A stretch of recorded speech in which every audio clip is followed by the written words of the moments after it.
They were alone, in the water, in the forest, in the floodplains.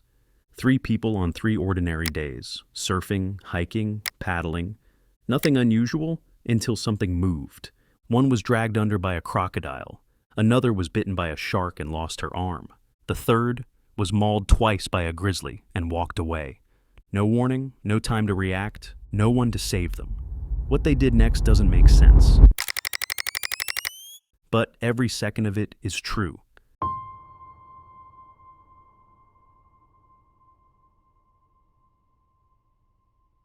Let's begin with Val. In February 1985, Val Plumwood, a philosopher and ecofeminist, entered the Crocodile National Park in northern Australia for what should have been a short solo trip. It was the start of the wet season. The rivers were rising. The sky hung low and gray. And though crocodiles were known to live in the area, the risk was considered minimal by park rangers at the time. Canoeing along flooded channels was routine. Val had done it before. She had no reason to be afraid. She packed lightly, a notebook, a lunch, some water. She paddled a small canoe along the East Alligator River, planning to stop for observations and return before dusk. But the river was in flood, and the landmarks had vanished. What was once solid ground was now submerged. The world had changed shape. At some point, she took a wrong turn. A subtle shift in the current, a hidden branch of water.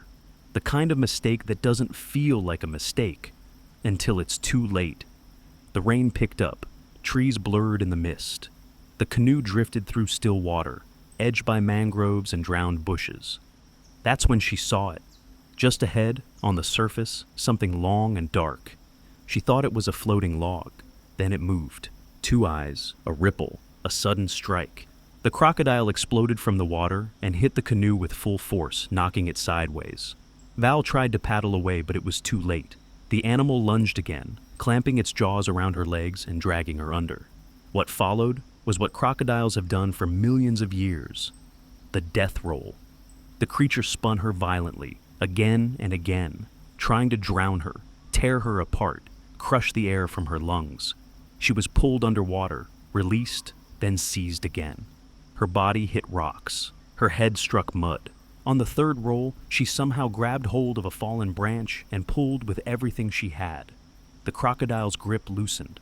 She scrambled to the bank, bloody, disoriented, but alive.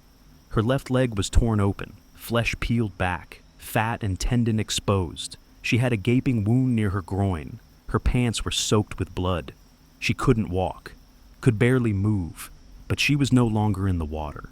And that was the only thing that mattered. Val knew she was in serious trouble. There was no shelter, no phone, no food. She was alone, somewhere in a flooded section of the park, several kilometers from any trail. She used strips of clothing to bind her leg, made a tourniquet with what she could find, and crawled further up the muddy embankment. Every movement was pain. The rain continued to fall. Night came quickly. The temperature dropped. The wet air sank into her bones. Mosquitoes swarmed her face. In the distance, she heard the howling of dingoes. Somewhere nearby, crocodiles moved in the water. She curled under a low bush, trying to stay conscious. She thought about death, not abstractly, directly. In the hours that followed, her thoughts changed. She no longer felt like the top of the food chain. She began to see herself not as the protagonist of some human story, but as part of the cycle of prey and predator, an animal among animals. The crocodile, she thought, was not evil. It had done what crocodiles do. She felt no hatred, only a strange kind of apology. "I'm sorry," she whispered. "I didn't mean to intrude." The second day was worse. She tried to signal for help, but no one came. At one point, she heard the distant sound of an engine, a boat, a ranger maybe. She screamed, but the boat turned away. The silence that followed was unbearable. She felt herself slipping, between sleep and consciousness, between hope and resignation. Time lost meaning. She hallucinated. Rain dripped from the trees. Her body trembled. She thought of her family. Then, of nothing. On the third day, something changed. A ranger had gone out to look for her. She hadn't returned on time, and though delays were common, he had a feeling. He searched along likely routes. Then he heard something, faint, almost drowned by the wind. A voice, a cry. He stopped the boat, stepped onto the bank, and listened. And that's how they found her, curled under a bush, weak, nearly unrecognizable, barely alive. It took 13 hours to evacuate her to Darwin Hospital. She was on the edge of death from blood loss and infection. Her leg was permanently damaged. She carried the physical scars for the rest of her life. But she survived, and more than that, she transformed the experience into something larger. Val Plumwood refused to let the crocodile be hunted. She insisted that she had entered its territory, not the other way around. She believed the attack wasn't a tragedy or an injustice, but a moment of clarity about the illusion of human control and the deep wild systems we pretend to rule. In 1996, she wrote Being Prey, a powerful account of those hours in the bush. Later, in The Eye of the Crocodile, she expanded her thoughts on mortality, ecology, and humility. Her writing became a cornerstone of ecofeminist and anti-anthropocentric thought. She continued to walk the land, to think, to write, to teach, but something in her had shifted forever.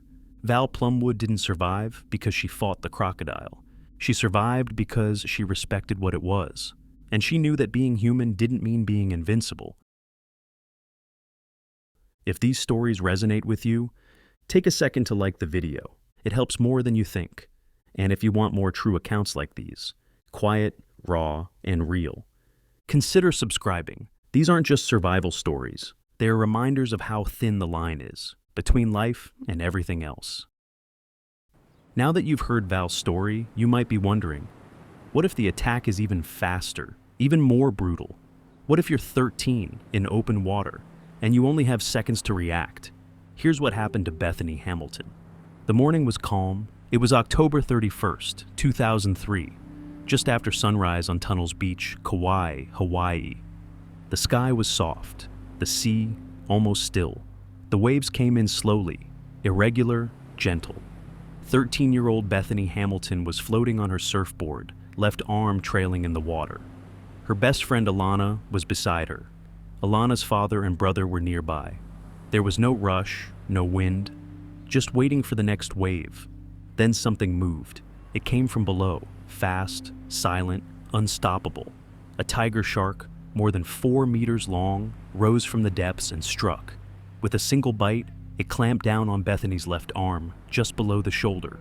She didn't see the shark's full body, just a flash, the mouth, the force. Then her body jerked, water rushed, pain. The shark pulled once, twisted, and her arm was gone. The ocean around her turned red. Bethany didn't scream. She didn't panic. Alana saw her floating, still conscious, blood pouring from her side. The group reacted instantly. Alana's father grabbed her, got her on the board, and began paddling toward the shore. In the chaos, there was silence. Bethany drifted between awareness and shock. She remembers the pressure, not the teeth, the cold water, the tearing sensation, the sudden weakness in her body. She had lost over half her blood in a matter of minutes. She was 13 years old. On the beach, Alana's father removed his rash guard and tied it tightly around what was left of Bethany's arm. A makeshift tourniquet. It was crude, but it held. They rushed to the hospital, Wilcox Medical Center. Her father had been scheduled for surgery that same day. He was already on the table when doctors ran in and told him to move. His daughter was coming in with an emergency. Bethany arrived pale, shaking, barely conscious, but alive. She went straight into surgery. Most people would have fallen apart, but Bethany didn't. In the hours and days that followed, she didn't cry out in anger. She didn't ask why. She said later that she felt grateful to be alive, to have another chance, to still be surrounded by the people she loved. Her faith gave her strength. She spoke about God, about trusting the unknown, about accepting pain without letting it define her. She told herself something simple. I don't need easy, I just need possible. The media came quickly. The story of a teenage surfer attacked by a shark and surviving was too powerful to ignore. Cameras, reporters, headlines. But Bethany didn't want pity. She wanted to surf. 26 days after the attack, she was back on a board. She had to learn everything again, how to paddle, how to balance, how to turn with one arm. But she didn't stop. She trained, she adapted. Within months, she was back in competition, and not as a symbol, as a real athlete. The contrast between that quiet morning on Tunnel's beach and the violence that followed never left her. She remembers the feeling of drifting, the silence under the surface, the first glimpse of blood in the water, the cold, the stillness, the way the sunlight looked when she opened her eyes on the hospital's ceiling. She also remembers the sound of the waves when she returned, the taste of salt on her lips, the warmth of the sun on her back, the fear, but also the peace. The moment her board caught its first wave again, and she realized she hadn't lost everything. Bethany Hamilton went on to become a professional surfer. She wrote a book, Soul Surfer. She gave talks, appeared in documentaries, shared her story with thousands.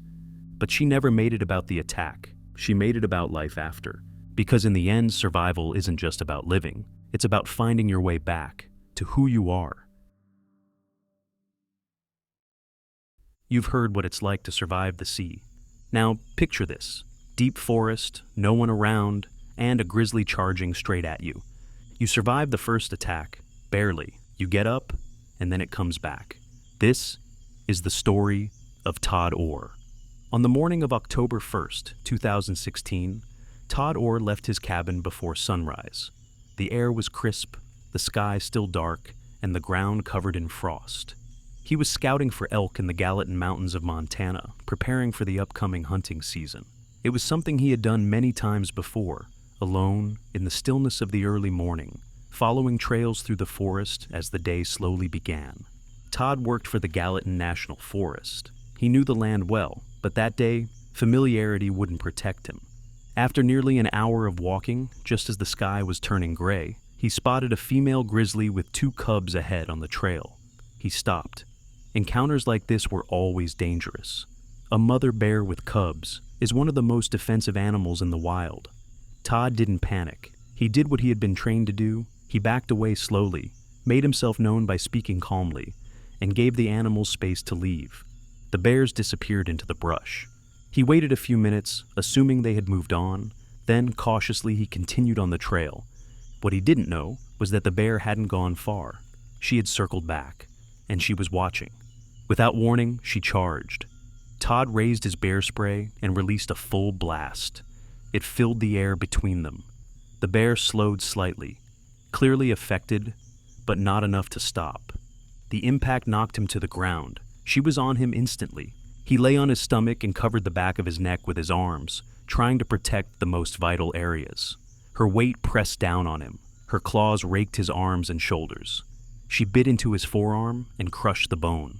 His scalp was torn open. He could feel her breath on his neck and the sharp, wet sound of his own flesh tearing.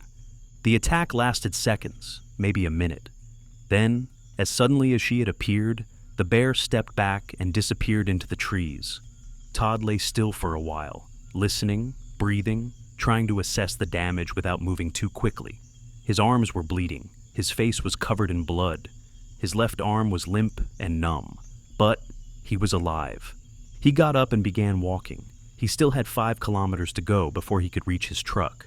Despite the pain, despite the blood loss, he moved steadily downhill. The forest was silent now, as if holding its breath. Each step required focus. His broken arm hung useless at his side. His vision blurred. But he kept going. Then he heard something behind him, twigs snapping, heavy steps. He turned, and the bear was there again. This time, there was no time for bear spray. She charged faster than he could react. She hit him hard and knocked him to the ground a second time. The second attack was more brutal than the first. She bit into his back, his shoulders, the base of his skull. He curled into himself, trying again to protect his neck. His hands were torn open, blood soaked into the earth beneath him. And still, he didn't fight back. He didn't move. Eventually, she stopped. Whether she believed he was dead or simply lost interest, she walked away once more. Todd waited, motionless, unsure if she would return a third time. When he was certain she was gone, he pulled himself to his feet again. His legs were trembling, his body broken, but he was still alive. He kept walking. The 5-kilometer hike back to the truck became a slow, determined march. Each movement sent sharp pain through his body. The cold October wind stung his open wounds. His scalp was torn, his shoulder shredded, his arm broken. Blood ran down his face and neck. Still, he kept his pace steady. He says now that he was never more alert. The adrenaline made every sound louder, every breath feel heavier. He could feel the blood pulsing from each wound. He was aware of every heartbeat, every branch underfoot. There was no room for panic, only the task of getting out. And somehow, he did. When he reached his truck, he climbed in, started the engine, and drove himself to the nearest hospital. He was still bleeding, still conscious, still fully aware of what he had just endured. The doctors counted more than 10 serious wounds, deep lacerations, broken bones, exposed tendons. His left arm had been nearly destroyed. His scalp had to be stapled back together. He required extensive surgery and weeks of recovery, but he survived. When he got home from the hospital, Todd posted a photo of himself on Facebook, his face swollen, stitched, covered in dried blood, and wrote a simple factual account of what had happened. The post went viral within hours. People were stunned by the violence of the attack, but more than that, by his ability to describe it with such clarity. No exaggeration, no dramatization, just the truth, told by a man who had walked away from one of the most dangerous animals on the continent, twice. In the interviews that followed, Todd described what it felt like to be under the bear, the smell of her breath, the sound of her teeth breaking skin, the pressure of her weight, the feeling of cold wind hitting exposed flesh. And yet, he said, there was no time to fear death, just the immediate urgent thought, survive. Today, Todd still lives in Montana. He still works in the outdoors. He runs a custom knife-making business and continues to hike, to explore, to respect the wilderness, not as a place to conquer, but as a place that demands humility. He doesn't tell his story to make himself a hero. He tells it because things like this still happen, and because knowing how to stay calm might one day save someone else's life. Todd Orr was mauled twice by a grizzly bear in less than 10 minutes, and yet he got up. He walked out of the forest alone, and he drove himself to safety, not because he was stronger than the bear, but because he never allowed himself to stop. There's something that ties them together. Val, Bethany, Todd, they weren't looking for danger. They weren't testing limits. They were just there at the wrong moment in the wild. And the wild didn't ask who they were. It didn't matter that one was a philosopher, the other a teenager, and the third a mountain guide. Because in that instant, when teeth closed, when claws dug in, when the water turned red, they weren't anything but prey. But they survived. Not by fighting harder, not by being heroes, but by refusing quietly to disappear.